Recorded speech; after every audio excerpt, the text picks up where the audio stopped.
Hello everyone, कैसे हैं आप लोग। मेरे चैनल मिशन फिट विद सरिता में आपका बहुत बहुत स्वागत है, जिसमें मैं डेली आपको गाइस वेट लूज़ के एक एक टिप्स हर दिन देती हूँ। क्योंकि ये सिर्फ मेरी ही जर्नी नहीं है, ये आप लोग के साथ जो है मेरी जर्नी शुरू हुई है। अब मैं कोशिश करूँ कि ये चलती भी रहे, यानी कि मैं भी फिट हूँ और आप भी फिट हों लेडीज़। तो चलिए वीडियो को ज़्यादा ना बढ़ाएं और मेन टॉपिक पर आते हैं। तो आज का मेरा दूसरा टिप्स है गाइस कि फूड के ऊपर है। हम कैसा खाना खाएं कि हमारा वेट लूज़ हो। सबसे बड़ी प्रॉब्लम, क्योंकि गाइस वेट लूज़ में 80% जो होता है रोल ना, वो डाइट का होता है और 20% एक्सरसाइज। एक्सरसाइज से आपका वेट लूज़ नहीं होता है, मसल्स जो होती हैं हमारे वो उसकी स्ट्रेंथ अच्छी होती है। हाँ, कुछ टमी एरिया वगैरह है वो हमारे फ्लैट होते हैं, जिससे बाहर निकला बल्कि सा होता है वो सिर्फ कम होता है। तो वीडियो को ज़्यादा लेंथी नहीं करते हुए आगे बढ़ाते हैं। अगर मेरी वीडियो और इन्फॉर्मेशन पसंद आए तो प्लीज़ एक लाइक कर देना। और हाँ, अगर आपने अभी तक मेरी और वीडियोस नहीं देखी जो मेरी जर्नी है, तो फटाफट से मेरे चैनल को सब्सक्राइब कर लीजिए। चलिए आगे बात करते हैं। तो सबसे पहले क्या है कि वेट लूज़ में हमें कैसा खाना खाना चाहिए। हमें गाइस साबुत अनाज लेना चाहिए। जैसे कि जो ये जो आती ना आटा आजकल आता है पिसा पिसाया मैदे जैसा, बिल्कुल टाइट टाइट सा होता है। तो आप कोशिश करें कि मल्टीग्रेन का खाना खाएं। मल्टीग्रेन की रोटियां बनाकर खाएंगे तो उससे हमारा पेट बहुत अच्छा होगा और जो कॉन्स्टिपेशन की प्रॉब्लम होती है ना, वो भी कम हो जाएगी। प्लस अपनी डाइट में हरी सब्जियां, फल और जो आजकल मौसमी फल, तो वो तो आजकल चलते हैं और सस्ते मिल जाते हैं। लगभग आप 1 किलो ले आएंगे तो अगर आप अकेले खाने वाले 2-3 दिन अच्छे से निकल जाएगा। पपीता हो गया और जो भी उस टाइम पर आपके फ्रूट्स अवेलेबल हो, ड्राई फ्रूट शामिल करें। प्रोटीन की चीज़ें शामिल करें, जैसे अंडा हो गया, आपका पनीर हो गया, टोफू हो गया। टोफू वेट लूज़ के लिए बहुत अच्छा हो गया। आप और दाल हो गई, हरी सब्जियों के साथ फ्रूट्स हो गए। और हाँ, एक चीज़ का ध्यान रखिए कि जब भी आप सब्जी बनाते हैं तो उसमें ऑयल की मात्रा कम रखिए। अब ये कैसे पॉसिबल होगा हाउसवाइफ़ के लिए कि ऑयल कम हो। तो मैं कोशिश यही करूँगी, थोड़ी-सी आपको मेहनत करनी पड़ेगी, क्योंकि मैं भी करती हूँ। मेरी फैमिली काफ़ी अच्छी खासी बड़ी है। मेरा देवर रहते हैं, देवरानी रहती है और मेरे हस्बैंड रहते हैं, 2-2 बच्चे हैं मेरे। ठीक है, लेकिन मैं कोशिश करती हूँ क्योंकि मुझे करना है। अब सबको तो मैं वेट लूज़ नहीं करवा सकती क्योंकि मुझे खुद करना है। प्लस दूसरा आता है कि जो लोग नॉन-वेज खाते हैं उनके लिए अंडा, मछली, चिकन ये सब ऑप्शन है। पर मैं वेजिटेरियन हूँ और मैं वेजिटेरियन की बातें बता रही हूँ कि आप स्प्राउट्स खा सकते हैं। मूँग की दाल बहुत अच्छी होती है, प्रोटीन से युक्त होती है, आप उसे खा सकते हैं। और सोयाबीन की जो बीज आती है ना, वो खा सकते हैं गाइस। तो इस तरह से आप इन सबको प्रोटीन खा सकते हैं।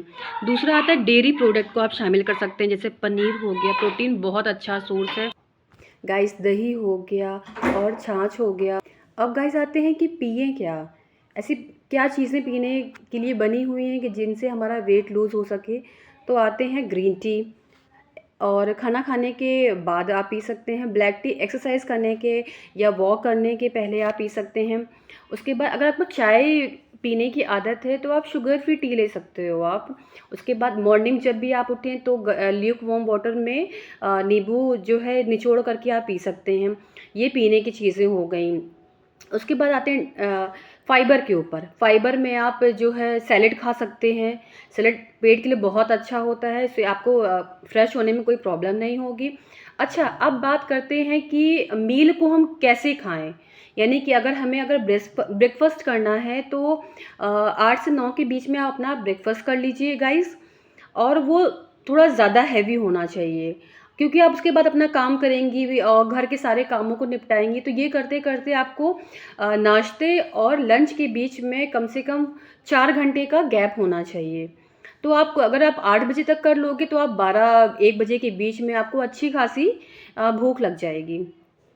तो उससे आप क्या करोगे, फिर अपना खाना खाओगे। खाने में आपको अगर जैसी भूख हो, अगर आप उसमें रोटी खाना चाहें, चावल, दाल, सब्जी, सैलेड, सैलेड की मात्रा अच्छी खासी होनी चाहिए। राइस थोड़ा इस समय कम करिए क्योंकि आप वेट लूज़ पे हो। उसकी जगह आप चपाती ले सकते हो आप, वो भी मल्टीग्रेन वाली, और अच्छा खासा सैलेड आप खाइए। ठीक, जब आप ये खा लेंगे तो उसके 1 घंटे बाद आपको ही पीना हो, चाहे वो आप पानी पीजिए, चाहे आप ग्रीन टी पीजिए, या अगर आप छाछ पीना चाहें तो आप छाछ भी पी सकते हैं। इससे बहुत अच्छा डाइजेशन होता है। अच्छा, अब आते हैं स्नैक्स पे।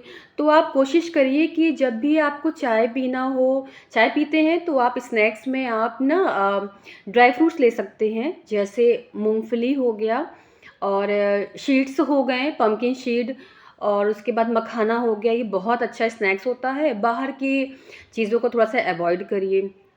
उसके बाद आते हैं डिनर। तो गाइस सबसे मेन रोल होता है डिनर का। तो जो डिनर है ना वो हमारा 7 पीएम या 8 पीएम के अंदर-अंदर हो जाना चाहिए। उसके बाद हमें अच्छा खासा गैप मिल जाएगा वॉक करने के लिए। तो ये कुल तरीका है। अच्छा, जो डिनर है ना वो लाइट वेट होना चाहिए, जैसे हमारी मूँग दाल की खिचड़ी हो गई, बेसन का चीला हो गया, या कोई आपने सूप बना लिया। और अगर भूख नहीं है तो कुछ ड्राई फ्रूट्स डाल के आप जो है मिल्क में बॉईल कर लें और उसे खा लें। वो आपकी भूख के ऊपर डिपेंड करता है। जैसे मुझे, अगर मैंने मॉर्निंग में और आफ्टरनून में अच्छा खासा खा लिया तो मुझे रात में इतना भूख नहीं लगता है। और हाँ, अगर आपको भूख लगती है तो आप खा सकते हैं बेसन का चीला वगैरह अच्छे में, तो आपका पेट फुल हो जाएगा, क्योंकि मुझे इतनी भूख नहीं लगती और मैं 10 बजे के लगभग मैं सोने चली जाती हूँ, कि मुझे अपने बेबीज़ को सुलाना होता है। तो जो लोग जल्दी सोते हैं वो लाइट वेट का खाना खा सकते हैं। कुछ चीज़ें और, कि जैसे आप जब भी खाना खाएँ तो कोशिश करें आप जो प्लेट होती है ना वो थोड़ा स्मॉल हो, बहुत भर-भर के ना हो कि इतना सारा चावल ले लिया, 2-3 रोटी ले ली, दाल ले लिया, तो इतना ज़्यादा आप खाओगे ना, क्योंकि आप घर पे रह रहे हो, तो आप इतना वर्कआउट नहीं करते। कितना बड़ा घर होगा गाइस, बहुत लोग तो मेड लगा रखे रहते हैं झाड़ू पोछा बर्तन के लिए, और खुद से नहीं करते हैं। तो मेरा कहने का मतलब जो फिज़िकल एक्टिविटी है वो आप कम करते हो। अगर आप बहुत ज़्यादा एक्टिविटी करते हो तब तो आपके लिए ठीक है। मैं आपको एक छोटा-सा एग्ज़ाम्पल देना चाहूँगी कि जो लेडीज़ जो बाहर काम करती हैं ना, जो घर वग़ैरह बनवाती हैं, साथ में हेल्पर होती हैं, कभी भी आप देखना गाइस उनको कितना खाना उनको मिलता है। प्लस बच्चे भी होते हैं, लेकिन उनका टमी कभी बाहर नहीं होता है। आप सीरियसली चीज़ कभी नोटिस करना, इतना ज़्यादा वो मेहनत करती है ना कि उनका वो पूरा खाना डाइजेस्ट होता है। और खाने में क्या होता है बहुत ज़्यादा उनके पास, सब्ज़ी रोटी, दाल रोटी। तो मैं ये आपसे ये कहना चाहती हूँ कि हम लोग जो होते हैं इतना ज़्यादा वर्कआउट नहीं करते हैं कि हमारे शरीर को इतना ज़्यादा खाना खाने की ज़रूरत हो। तो इसलिए मैं कहती हूँ कि प्लेट्स को थोड़ा छोटा रखिए, और हाँ, वाटर इंटेक आप बहुत अच्छा रखिए, कि जब भी आपको लगे कि हल्की-फुल्की सी भूख लग रही है तो खाना खाने के पहले आप 1 गिलास पानी ज़रूर पी लेना। तो कोशिश करना कि गुनगुना पानी की, फ्रिज का ठंडा पानी अवॉइड करना, क्योंकि मैं भी पर्सनली अवॉइड करती हूँ। और अगर ठंडा पानी गर्म पानी आप नहीं पी सकते हो तो नॉर्मल वाटर आप लीजिए, ठीक है। दूसरा, जब भी खाना खाएं तो धीरे धीरे करके खाएं, हल्का धीरे धीरे चबा के, ये नहीं कि एक साथ जल्दी खा लिया गटक तो फिर बाद में जाके पेट एकदम गट हो गया बिल्कुल भी। तो कोशिश करें कि धीरे-धीरे खाना खाएँ, अच्छे से चबा-चबा करके खाएँ। दूसरा, मीठा थोड़ा-सा अवॉइड करें। जब भी आपको मीठे की क्रेविंग्स हो, तो आप 1 ग्लास पानी पी लेना, या आपको अगर ड्राई फ्रूट्स में जैसे किशमिश वगैरह होता है या डेट्स वगैरह होता है, खजूर, वो आप ले सकते हो।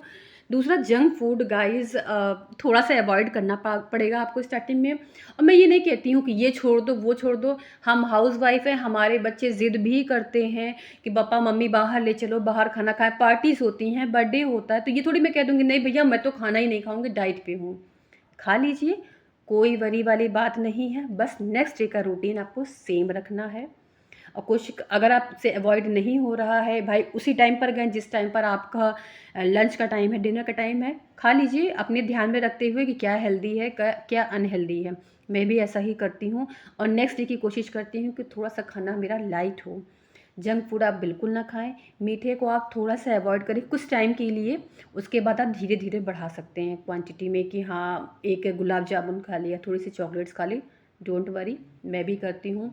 एवरी सैटरडे संडे मेरे हस्बैंड मुझे बाहर लेकर जाते हैं, तो मैं ये कोशिश करती हूँ कि मोमोज़, पिज़्ज़ा, बर्गर थोड़ा-सा अवॉइड करके मैं डोसा खा लेती हूँ, इडली खा लेती हूँ, वड़ा पाव आता है ना, दाल वाला जो होता है बड़ा, वो दही बड़ा मैं खा लेती हूँ। तो मैं ये कोशिश करती हूँ कि जो कुछ करना है मुझे करना है, ताकि वो भी खुश रहे, मेरी हेल्थ भी अच्छी रहे, मैं भी बाहर आउटिंग करके खुश हो जाती हूँ। और गाइस, अगर आपको मेरी वीडियो प्लीज़ पसंद आई हो तो एक लाइक ज़रूर करना। ऐसी ही इन्फॉर्मेटिव वीडियोस मैं लाती रहेंगी, और चैनल को प्लीज़ फटाफट सब्सक्राइब कर लो। और नेक्स्ट डे मैं प्रॉमिस करती हूँ कि एक ना एक टिप तो मैं आपको देती ही रहूँगी, क्योंकि ये मेरी अकेले की जर्नी नहीं है गाइस, ये आपके साथ की मेरी जुड़ी हुई जर्नी है। 10 केजी वेट लूज़ मैंने जब किया था तो मैंने वीडियोस वगैरह नहीं बनाए थे। अ, ये कह सकते हैं कि कैमरा के सामने आने में मुझे थोड़ी-सी हेजिटेशन फ़ील होती थी। लेकिन फिर मैंने कोशिश किया कि जो मैं कर रही हूँ तो क्यों ना मैं दूसरों को भी बताऊँ इस चीज़ के बारे में। है ना गाइज़? जिससे मेरा भी भला हो और सामने वाले का भी भला हो और अच्छा लग थोड़ा-सा मुझे अब अच्छा लगने लगा। आप मेरी पहली वीडियो देख सकते हैं कि इतना अच्छा मैंने नहीं शायद बोला होगा, लेकिन अब धीरे-धीरे इम्प्रूवमेंट हो रहा है। तो आप लोग का मुझे सपोर्ट चाहिए। प्लीज़ मेरे चैनल को सब्सक्राइब करिए, वीडियोज़ को लाइक करिए। Thank you. Thank you for watching.